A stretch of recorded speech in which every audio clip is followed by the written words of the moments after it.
नमस्कार दोस्तों। आज की कहानी का शीर्षक है डायन मैडम। तो आइए सुनते हैं। आज गांव में सन्नाटा बहुत था। लगभग 600 लोगों की आबादी वाले इस गांव में पक्की सड़क तक नहीं थी। लोगों में भी काफ़ी पिछड़ापन था। वर्षों बाद आज पक्की सड़क बनाने की मांग को लेकर गांव के लोग शहर के दफ्तर गए थे। जहां गए तो जोश में थे, किंतु जैसे ही वहाँ की अधिकारी मैडम को देखा, सब के सब सुट और शांत हो गए। चुपचाप मांग पत्र दिया और दफ्तर के बाहर आ गए। मैडम से किसी ने दो शब्द भी ना कहे थे। सरपंच हरिया के 12 वर्ष के बेटे रामू ने दफ्तर से बाहर आकर पूछा कि बाबा, आखिर सब चुप क्यों हैं? पहले तो सब बहुत बोल रहे थे बाबा। मैडम को देखकर सबकी बोलती ऐसे बंद हो गई जैसे किसी डायन या भूतनी को देख लिया हो। बेटे की बात पर हरिया ने बस उसकी ओर एक नज़र देखा और नीचे सिर झुका लिया। गांव पहुंचकर सब के सब बिना किसी से कुछ कहे अपने अपने घर चले गए। मुंह हाथ धोकर मुखिया हरिया ने अपनी पत्नी कजरारी को आवाज़ लगाते हुए कहा, भोजन परोस दो, भूख लगी है। कजरारी ने चूल्हे पर रोटियां सेकती हुए भोजन परोसा। आज हरिया के हलक से निवाला नीचे नहीं उतर रहा था। कजरारी ने पूछा, क्या हुआ? हरिया बोला, अब हमारे गांव की पक्की सड़क बनना मुश्किल है। और जानती हो शहर में सबसे बड़ी अधिकारी कौन है? बोली कौन है? अरे हमारे गांव की कलुआ की लुगाई। जैसे गांव के कुछ लोगों ने लगभग 12 वर्ष पहले गांव से धक्का मार मार कर बाहर निकाल दिया था। कजरारी के मुंह से निकला, अरे दैया, कौन ऊ बिटिया? का कहे जी है गांव के दुष्ट लोग डायन कहते का हो। हाँ वही।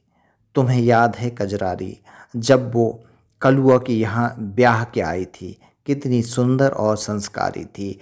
हमेशा हमारे पैर छुआ करती थी। जब गली से गुजरती थी तो उसकी पायलों की छन छन कितनी मधुर लगती थी। लेकिन उस बिन माँ बाप की बच्ची की गरीबी और अकेलापन ही उसकी सबसे बड़ी परेशानी बन गया। मायके में बस दूर के बूढ़े मामा थे जिन्होंने गरीब कलुआ संग उसका ब्याह करा दिया, और इधर भी उसकी गरीबी ही उसकी दुश्मन बन गई थी। अभी नई नवेली बहू को आए हुए एक माह भी न गुजरा था कि किसी पापी की उस फूल सी बच्ची को नज़र लग गई। गांव के कुछ लोगों को बहू की घुंघरू वाली पायल पहनना नागवारा गुजरा। गांव के लोगों ने कलुआ से साफ साफ कह दिया कि शाम के बाद बहू घुंघरू वाली पायल पहनकर ना निकले। गांव में बच्चे और महिलाओं को घुंघरुओं से डर लगता है। कलुआ ने यह बात जाकर अपनी पत्नी को बताई। पत्नी ने पायल उतारने से साफ मना कर दिया और कहा कि मुझे बहुत पसंद है। पायल उतारने से इनकार करने वाली खबर से बाद में गांव के उपद्रवी लोगों ने कलुआ की पत्नी के ऊपर छीटाकशी करना शुरू कर दी। बात इतनी बड़ी कि लोगों को उस बेचारी गरीबनी को डायन कहना शुरू कर दिया। एक रात तंग आकर न जाने किसी रास्ते चली गई। तब से कलुआ का हाल भी बुरा हो गया। हर रोज चौखट पर बैठकर अपनी पत्नी का इंतजार कर रहा है। आज अचानक इतने वर्षों के बाद लोगों को उसका चेहरा देखने को मिला, वह भी इतनी बड़ी अधिकारी के रूप में। हरिया बोला, अरे कजरारी, नाराज बहू अब इस गांव में सड़क तो कभी न बनने देगी। शाम ढल चुकी थी। हरिया अनमने मन से चादर ओढ़कर सो गया। सुबह उठकर गौसली करने के बाद हरिया अपनी पत्नी कजरारी से बोला, खेत जा रहा हूँ। तभी पंचायत दफ्तर के सामने कुई कुई करती हुई 4-5 गाड़ियां रुक गईं। हरिया सहित सभी गांव के लोग दौड़कर गाड़ियों के पास एकत्रित हो गए। गाड़ियों से कई अधिकारी निकले। एक गाड़ी में से बड़ी अफसर मैडम भी बाहर निकली। यहाँ गांव के लोग सकते में आ गए। पूरे गांव में सन्नाटा सा छा गया। मैडम के ज्यों-ज्यों कदम बढ़ रहे थे, पायलों की छम छम मानो पूरे गांव में रस घोल रही थी। मैडम ने ज्यों ही कजरारी काकी को देखा तो आंखों की कोरों से आंसुओं की धार लग गई। काकी उसे अपने बेटे जैसी मानती थी, मगर क्या करे, दुष्टों के सामने उसकी एक न चली थी। हरिया भी उस समय गांव का सरपंच ना था।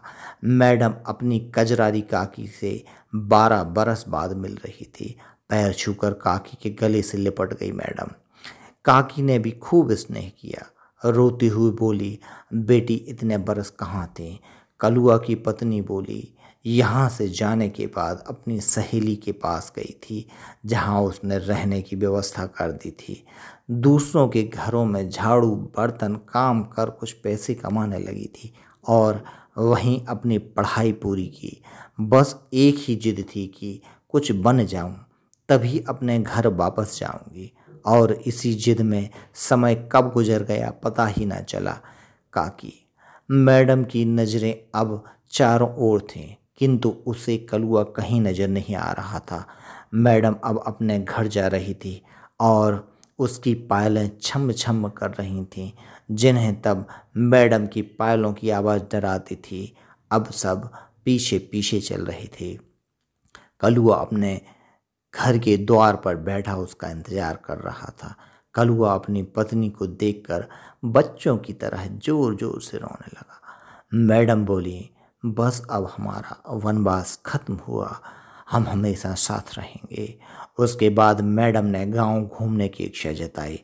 अब मैडम जी अपनी पायलें बजाते हुए आगे आगे चल रही थीं और पूरा गांव व अधिकारी सब मैडम के पीछे पीछे दौड़ रहे थे। तभी खिड़की के झरोखे से एक महिला फुसफुसाई, ये तो डायन है। तभी उसके पति ने जोर से उसके मुंह पर हाथ रख दिया और बोला, ये मैडम है, चल चल कर अपनी गलतियों की माफ़ी मांगते हैं।